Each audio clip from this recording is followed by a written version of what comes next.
Superior pond, superior care, your backyard retreat beyond compare. Minnesota's finest at your call. Your pond stays perfect all year long.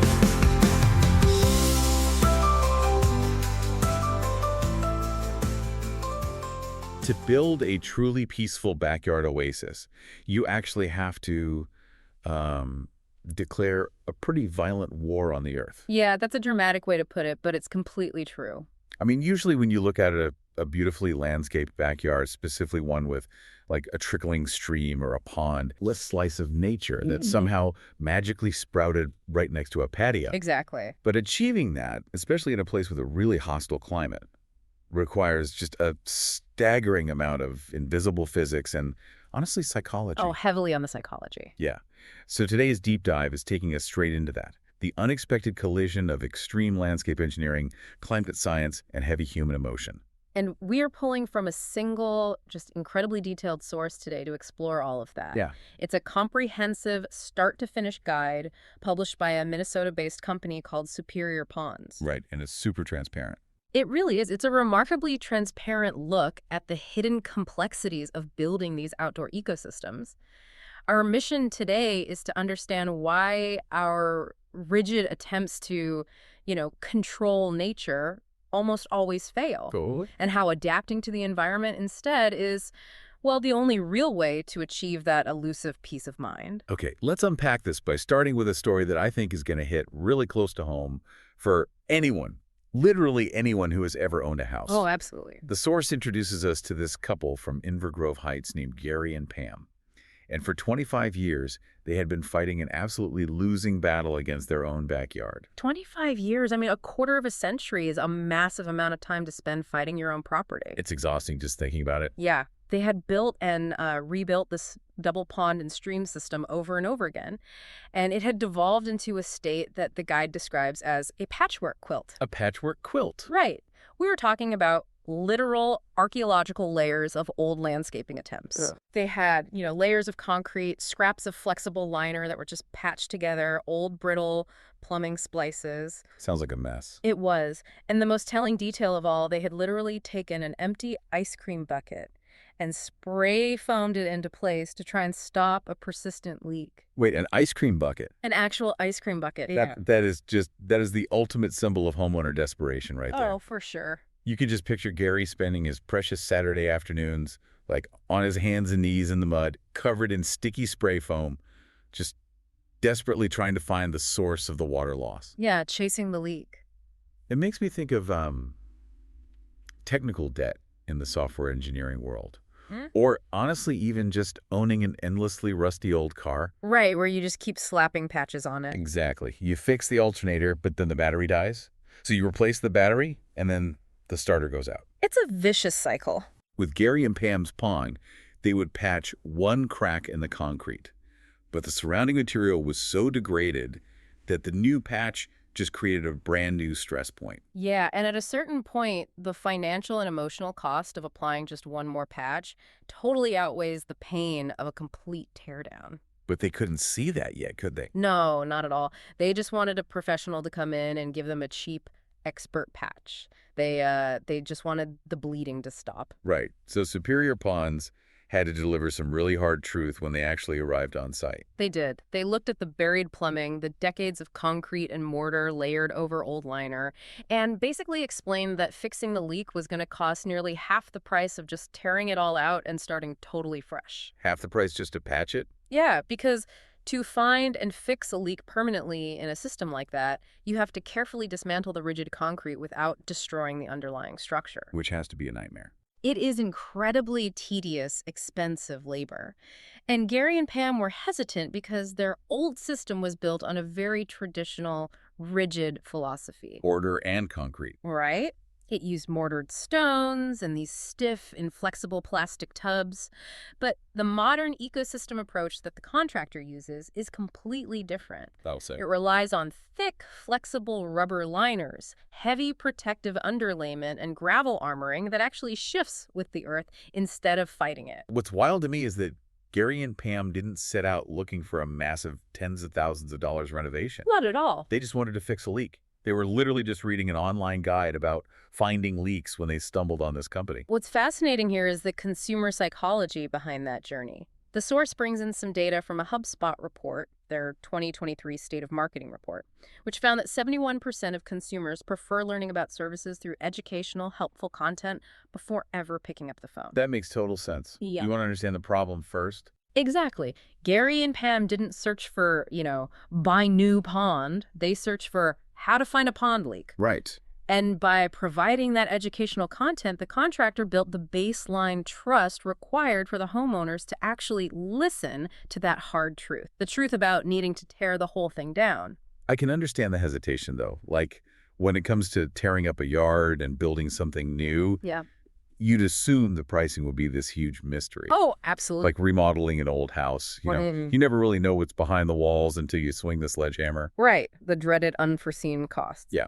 But the source points out that specialized contractors can estimate costs with wild accuracy without even stepping foot on the property. Yes, specialized contractors use predictable engineering. Specifically, they use the Aquascape ecosystem methodology. Okay, what does that mean in practice? Well, they know the exact mathematical ratios for pump sizing, biological filtration, and rock armoring required for literally any given square footage. So it's completely standardized. Exactly. Because it's standardized, they can quote you numbers over the phone based purely on the dimensions you want. Wow. For properly constructed liner ponds, the industry average sits at $120 to $220 per square foot. Okay.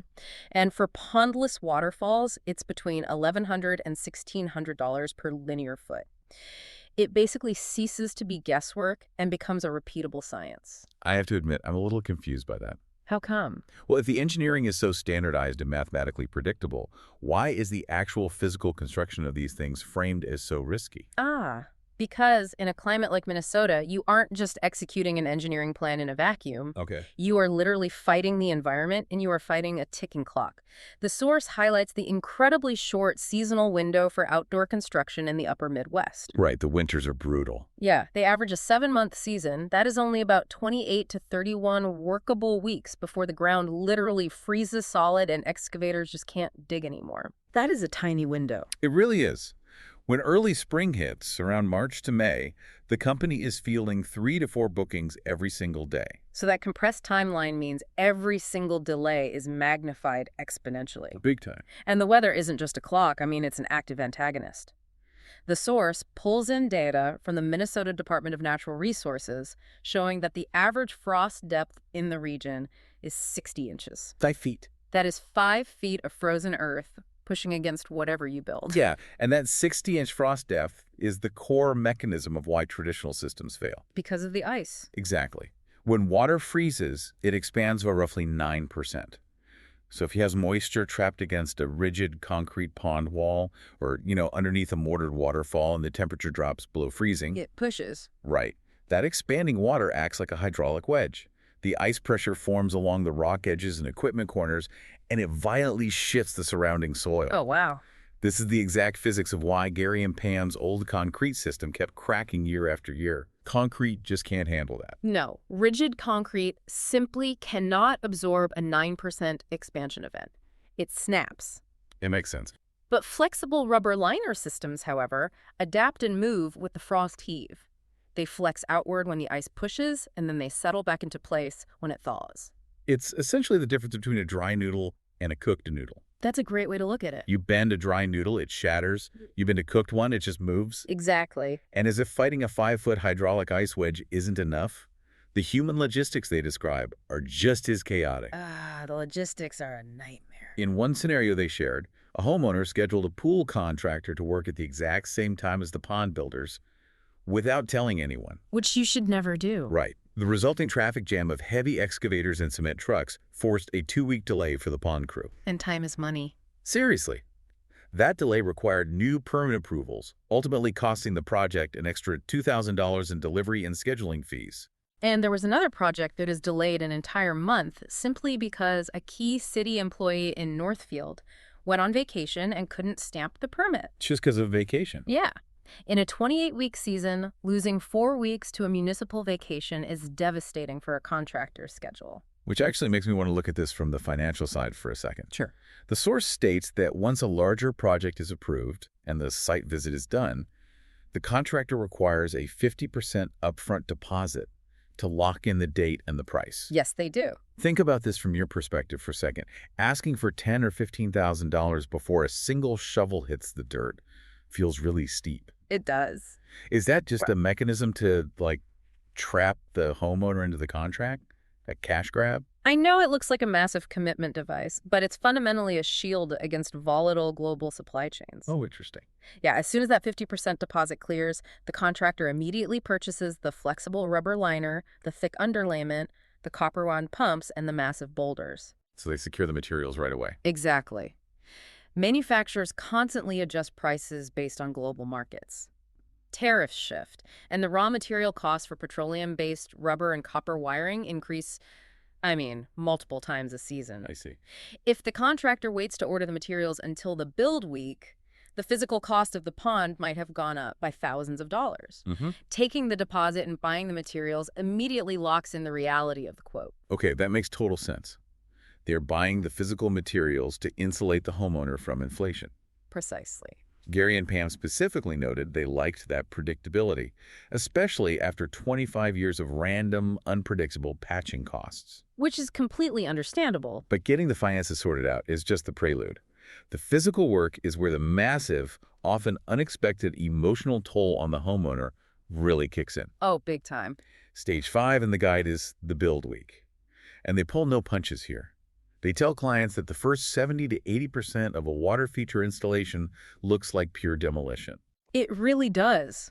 Equipment rolls in, massive boulders are dropped onto the driveway, grass is completely flattened into deep mud by the tracks of the skid steers. It's a war zone. It is. Dirt piles grow higher than the fences, and heavy-duty extension cords are just snaking everywhere across the lawn.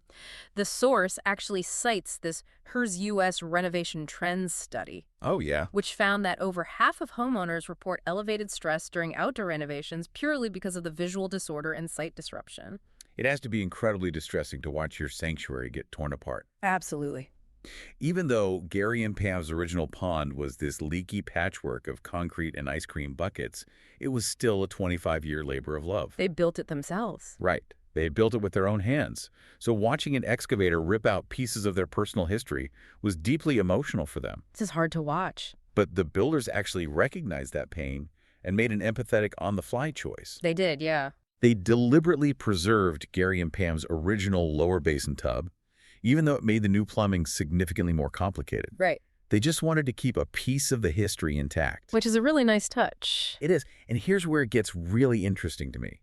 I compare the yard demolition to watching a surgical procedure. Okay, how so? Well, if you were to watch a major surgery without understanding medicine, it just looks violently destructive. True. They're cutting, removing, rearranging. It causes extreme anxiety to witness.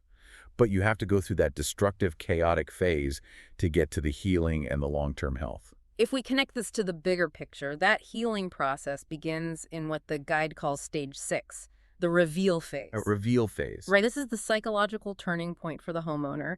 The chaotic dirt piles are suddenly smoothed out, the boulders look like intentional framing, and the water is finally turned on. The magic moment. Exactly. The source actually references research from the University of Minnesota Extension, which explains that multisensory landscape elements actively engage the human nervous system to trigger physiological relaxation. Really? Just the sound inside of it. Yeah. Static elements, like a patio or a bush, they don't engage the brain the same way. The specific sound frequencies and visual movement of water actively lower cortisol levels. That is fascinating. It shifts instantly from a construction site that is spiking your stress to an ecosystem that is actively calming you down. Instantly. When the water started flowing over Gary and Pam's new 28-foot waterfall, the change was visceral. They didn't just see a new structure. They heard a sound that was, in their own words, stronger, fuller, more alive. And it moved them to tears. It literally moved them to tears. But in classic nature fashion, the emotional roller coaster isn't quite over yet, is it? Oh, definitely not. Just when they achieve that beautiful piece, they hit stage 8, new pond syndrome. Yeah, this part catches a lot of people off guard. It is wild. The builders actually warn you that your brand new tens of thousands of dollars pond is going to turn cloudy or bright green for about 3 weeks. Yeah, and publications like Pond Trade Magazine and Aquascape note that this green water isn't a defect, right, or a failure of the filtration system. So what is? It is just the mechanics of basic ecology establishing itself. You see, a freshly built pond is a sterile environment filled with tap water. It has no established ecosystem yet. Okay. So as leaves or dust fall into the water, they add nutrients. And because there is no beneficial biology to consume those nutrients yet, opportunistic algae blooms rapidly, turning the water green. So the algae just eats everything. Exactly. You have to wait for microscopic beneficial bacteria to naturally colonize the vast surface area of the rocks and gravel. Okay, and then what happens? Well, once those bacterial colonies grow large enough, they consume the excess nutrients, effectively starving the algae out. The algae dies off and the water turns crystal clear. You simply have to endure the green phase to let the biology balance the system. That is such a massive test of faith for a homeowner. Oh, totally. You just spent a fortune, your yard is finally put back together, and suddenly your pond looks like pea soup. Yeah, it's not a great look. But understanding that mechanism, that the bacteria are basically setting up an invisible dining room on the rocks to eat the algae's food, makes it so much easier to endure. Definitely. It leads into another difficult truth the builders highlight, though. Even with perfect engineering, Mother Nature still forces physical adjustments. Yeah, they explicitly state that perfect construction does not mean zero immediate flaws. Right. They outline stage 7, the leak adjustment phase. Yeah. The paradox they introduce is that a brand new water feature is actually expected to leak slightly at first. Which sounds crazy, right? It really does. But why? When you excavate tons of dirt and place massive boulders on top of freshly moved soil, that earth is going to settle under the immense weight. Gary and Pam ran into a specific severe version of this settling process, didn't they? They did. During their build week, the site got hit with heavy, sustained rain. The yard turned into just a slippery mess, which made compacting the newly moved soil incredibly difficult for the machinery. Soil compaction is so crucial. Yeah, the source actually cites University of Minnesota soil science on this, which confirms that saturated soils lose their structural integrity. The water molecules essentially act as a lubricant between the soil particles, turning strong earth into mush. Exactly. And because the wet soil couldn't support the weight of the massive waterfall boulders, a section of the waterfall settled a few inches lower than the engineers intended. Just sank right down. Yeah, and when the rocks sank, a section of the rubber liner dropped with them, and water started creeping over the edge and soaking into the yard. So it was a genuine leak. It was a genuine leak. It took the builders 2 separate follow-up visits to re-excavate that specific area, recompact the soil properly once the sun had dried it out, and permanently set the boulders at the correct height. I have to say, if a general landscaper can build a massive, structurally sound stone retaining wall, why would they struggle so much with building a backyard pond? It's a completely different skill set. The guide mentions that nearly half of Superior Pond's rebuild jobs come from tearing out failed systems installed by general landscapers. What are the landscapers missing? General landscapers often miss the invisible math required for aquatic environments. They treat a pond like a hardscape project that just happens to hold water. Oh, I see. For example, they frequently miscalculate pump head ratios. Wait, what is a pump head? Pump head is essentially the physics of gravity and friction. If you're pushing water up a 10-foot hill through a narrow pipe, the water pushes back. Right, gravity. Yeah. If a landscaper buys a pump based purely on the volume of the pond and ignores the resistance of the hill, that pump works far beyond its capacity and basically burns itself out in a year. Oh. They also frequently undersize the biological filtration. They don't provide enough gravel surface area for those beneficial bacteria we talked about, meaning the pond stays green permanently. Nobody wants a permanently green pond. No. Or, most dangerously, they skip the heavy protective underlayment beneath the rubber liner. What happens then? Well, without that fabric cushion, the inevitable frost heave will push sharp rocks directly through the rubber, completely destroying the system. So what does this all mean? Like, why should someone go through all this trouble? Well, the warranty structure really brings this home. Right, the warranty. The source outlines a 1-year labor and manufacturer warranty with the option for lifetime labor coverage if the homeowner enrolls in a maintained system program. Exactly. Gary spent 25 years acting as his own maintenance crew and warranty department. just constantly chasing leaks with a caulk gun. That's no way to live. A proper warranty hands that immense psychological burden over to the experts. You aren't just buying rocks and water. You are buying the right to never touch spray foam again. Exactly, because true expertise isn't promising a flawless, magically perfect installation on day one. That's just a fantasy. Right. True expertise is predicting the exact brutal ways nature is going to stress the system. They know the soil will settle when wet. They know the 60-inch frost depth will heave the rocks. They know the algae will bloom. They anticipate all of it. Yes, and they engineer the capacity to absorb and correct those stresses. It is the fundamental difference between building a brittle system that fights the environment and inevitably shatters, and building a flexible system that settles into its environment and thrives. It is genuinely incredible. I mean, building a water feature in a harsh climate is a wildly complex blend of hydraulics, soil science, biology, and raw human emotion. It covers all the bases. You have to navigate the sunk cost fallacy of letting go of your old patches. You have to survive the extreme stress of having your sanctuary look like a demolition site. Yep. You have to trust the invisible biology when the water turns green, and you have to accept that the earth is going to shift and settle. It's a lot to accept. It is. But the reward for navigating all of that is profound.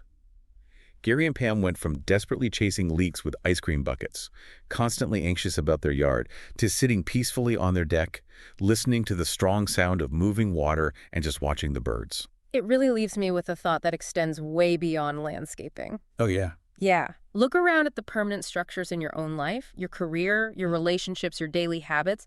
Are you relying on rigid concrete that might feel strong now, but will eventually crack under the inevitable freeze and thaw of daily stress? Or have you done the hard work of tearing that up to build a flexible foundation, one that can absorb the changes of the seasons without breaking? That is a very powerful question to chew on. Sometimes the only way to lasting peace is to stop patching the rigid things and embrace the flexibility of a new ecosystem. Thank you so much for joining us on this deep dive. Until next time, keep exploring the hidden depths of the world around you. Superior pond, superior care, your backyard retreat beyond compare. Minnesota's finest at your call. Your pond stays perfect.